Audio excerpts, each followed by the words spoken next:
अश्वत्थं प्राहुरव्ययं छन्दांसि यस्य पर्णानि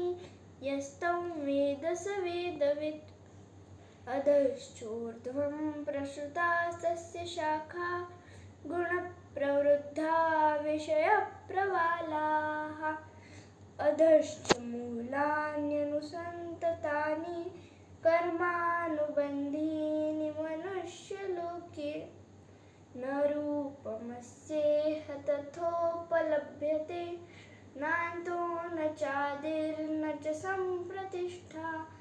अश्वत्थमेनं सुविरूढमूलम्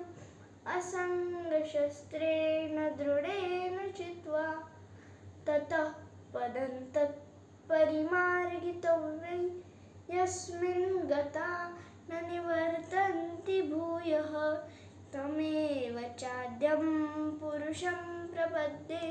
यतः प्रवृत्तिः प्रसृता पुराणी निर्मानमोहाजितसङ्गदोषा अध्यात्मनित्या विनिवृत्तकामाः द्वन्द्वैर्विमुक्ताः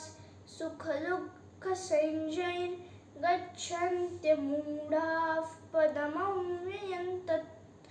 न तद्भासयते सूर्यो न शशाङ्को न पावकः यद्गत्वा न निवर्तन्ते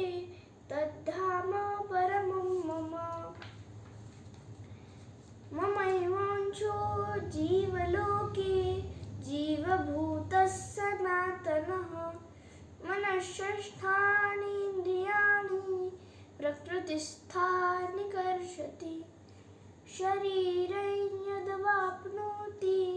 यच्चाप्युत्क्रामतीश्वरः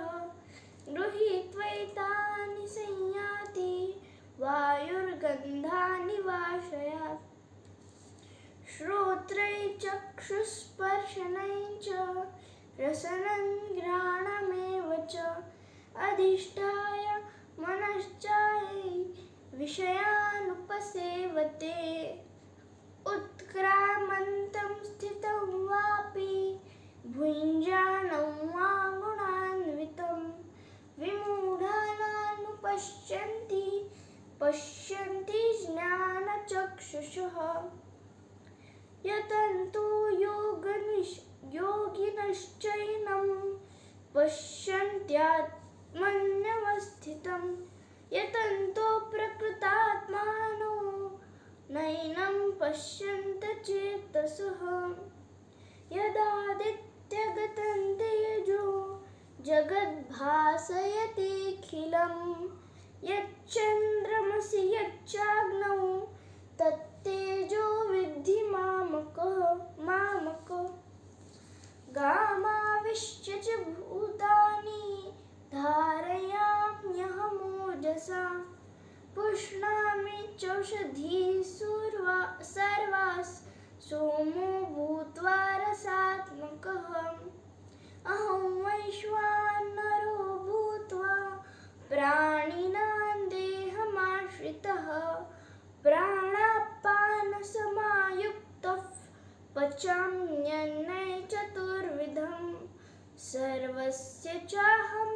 हृदसन्निविष्टो मत्तस्मृतिर्ज्ञानमपोहने च वेदैश्च सर्वैरहमेव वेद्यो वेदान्तकृद्वेदविदेव चाहम् द्वाविमौ पुरुषौ लोके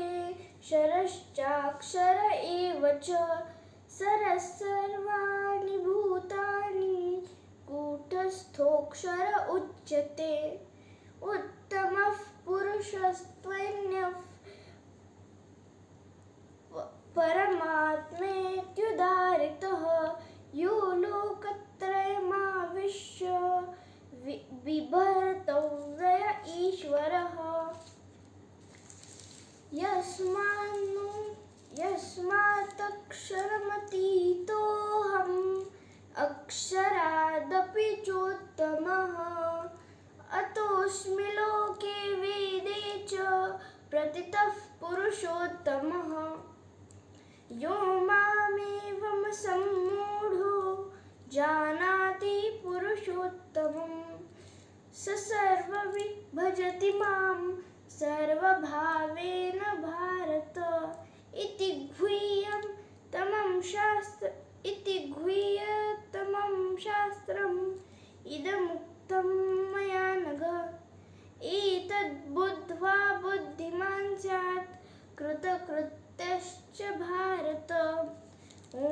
तत्सदिति श्रीमद्भगवद्गीतासु उपनिषत्सु ब्रह्मविद्यायां योगशास्त्रे श्रीकृष्णार्जुनसंवादे